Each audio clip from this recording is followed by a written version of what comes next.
What's up everyone, it's Anime Viewer. Got a new video for you guys, and this video will be out on Saturday when you guys are watching this.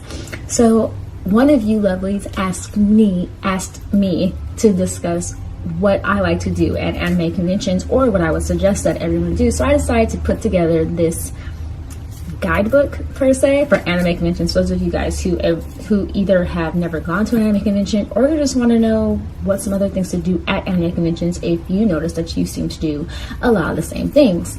So I can only speak to what I like to do at anime conventions, and one of my favorite things to do is to go to different panels. I love to go to different panels, especially ones with my favorite voice actors, just to hear them tell either stories, or usually these panels consist of question and answer, and it's kind of cool to hear the different questions that people ask if they ask them that you've never heard before. And it's also just cool to be in the presence of your favorite voice actors. Now, before I started going to anime conventions, I actually would really watch my favorite voice actors panels on YouTube. A lot of people would record them and then upload them later on, and that was how I first got introduced to a lot of my favorite voice actors, and that's also how I got introduced into the concept of panels. I even went to a very interesting one, which was at SAC Anime. This was like maybe a couple years ago, and this is where a group of voice actors did a round table reading of the radio show War of the Worlds, and that was so cool to listen to, and so cool, a neat twist on the original radio show. And I definitely want you guys, if you guys ever have a chance to hear some kind of roundtable reading like that with your favorite voice actors, definitely do it. Another one of my favorite things is, of course, getting my favorite voice actors autographs. Now, generally these autograph sessions can be kind of long, and you usually do have to wait in line, and I will say you do have to pay for their autograph. Not all, but some of them do charge. It's like maybe $5 or $10 for a picture, but if you want their autograph, generally it is free, and they also give you little things that you can actually buy from to sign, like little pictures that they have if you don't have anything for them to sign. But generally you will have your guidebook, and you can actually have them sign your guidebook next to their picture, which I've had a few of them actually do for me. Another thing that I would suggest is, I know when you go to conventions, the one thing that everyone likes to do is to buy tons and tons of stuff. Yes, I'm serious. Buying tons and tons of stuff. And this is generally one of my favorite things to do. They have a huge dealer hall that has lots of stuff that you can buy. The only thing is, be careful spending all your money. Now, if you're there for multiple days, try and space it out. Just because you never know what might be there on a day that you didn't see before, and you don't want to have like all your money be gone and then not be able to buy what it is that you want to buy. Not only that, but another piece of advice that I can give is take a look at the product that you're trying to buy. Just because sometimes the products that you buy are not legit. Sometimes they are, I want to say counterfeit, but maybe that's the best way to put it, is counterfeit ones. So look for tags, look for anything that you think would be, look for anything that you think is relevant to what you're going to buy. So one example that I can give is, for example, I have my Sailor Moon doll here, and right here at the end of her butt, there's a tag here. Let me see if my camera will focus. I don't think it's gonna focus, but the tag here has Toei Animation. Why isn't it gonna focus? There it goes. It has Toei Animation's tag here, their symbol. It also has Great Eastern written here. I'm sorry, I have to show you like her entire butt. Great Eastern written here. It says Sailor Moon. So this has a legit tag. So, is my camera gonna focus again? Hey, focus. So that has a tag on it that shows like who was made by. It has all the symbols that it would have. So basically it makes it a little bit more legit product. Now, if you notice anything with what you're trying to buy, such as on a plushie or a backpack, or basically anything you're trying to buy, and if the colors are off, like your character's hair usually is blue and for some reason it's like a weird tealish color, or if their faces are all wrong, don't buy it. unless you really want to buy it. But for me, I like to buy stuff that I know is legit, because the last thing I want to do is buy something counterfeit and then it not be a great quality, and then I feel like I wasted my money. I've had that happen to me before, and it's not fun. And yeah, so make sure you do that.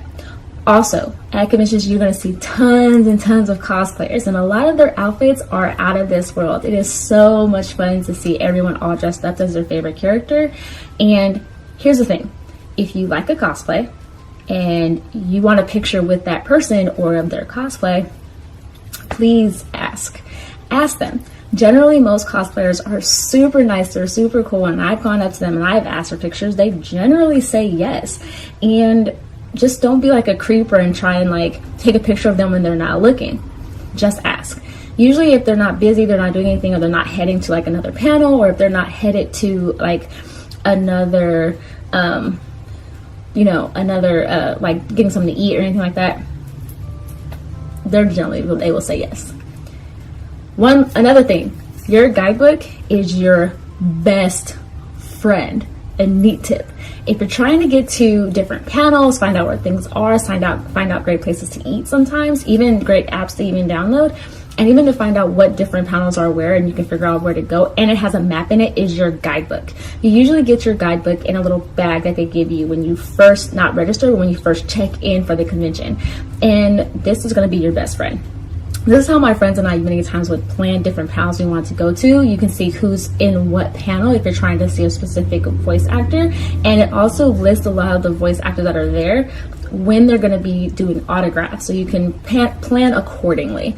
Also, it not only gives you panels, but even different events that are going on, so you know where they are, what time they start, what time they end, and basically it's a great way for you to be able to optimize a little bit your time at the convention. Another important tip is please remember to eat, drink, and sleep while you're at the convention. I know it's a lot of fun and you want to see your friends and you want to hang out with everybody and see how many different things you can go see in one day, but remember, if you're there for multiple days, you're going to have a whole weekend to actually see certain things. And be sure to eat. Like I said, be sure to drink, because last thing you want to do is to ruin your entire convention experience by falling out because you haven't eaten or drank anything all day. And since a lot of conventions, at least the ones that I go to, a lot of the ones happen during like the summer / the springtime, it can get pretty hot. So you gotta be sure to stay hydrated. And as far as for sleeping is concerned, I know most, like one of the conventions I like to go to usually is like a 24-hour convention. So you can get tired. And there you're not allowed to sleep there because they want you to, sleep at your hotel. So if you get tired, take a rest. Go back to your hotel. If it's within walking distance or shuttle distance, go back to the hotel. If you're there for only one day, then maybe that means it's probably might be some time to leave. Just be careful driving. Do not fall asleep while driving. That's not a good experience. And yeah, that's one of the things that I would say. Sorry, there is a bug flying around. So just be careful of that. Last important tip. Please do not forget this, just because this is terrible that I even have to say this, because most of us are grown who go to conventions. Please shower. That's right. Please shower. Take a shower, take a bath, do something. Because the last thing you want to do is be at a convention and it's hot and it's stinky and it's smelly and you to be the one that's smelling. Do whatever you need to do. Put on that deodorant, put on that perfume, put on that body mist. Smell good, please. And not just as far as showering is concerned, brush your teeth, do your hair, do everything.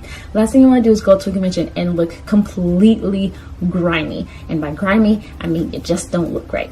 So yeah, remember that. And I feel like once you guys have these tips and follow these tips, you guys will have a great time at the convention. Now, like I said before, the main thing to do at a convention is to have fun.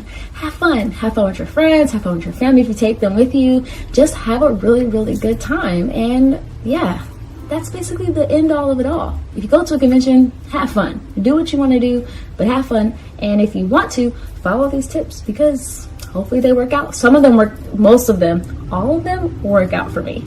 All right, you guys. And yeah. So give this video a thumbs up and subscribe if you haven't already. And like always, there's a bell down there. Click that bell so you're notified whenever I post new videos, which are every Wednesday and Saturday.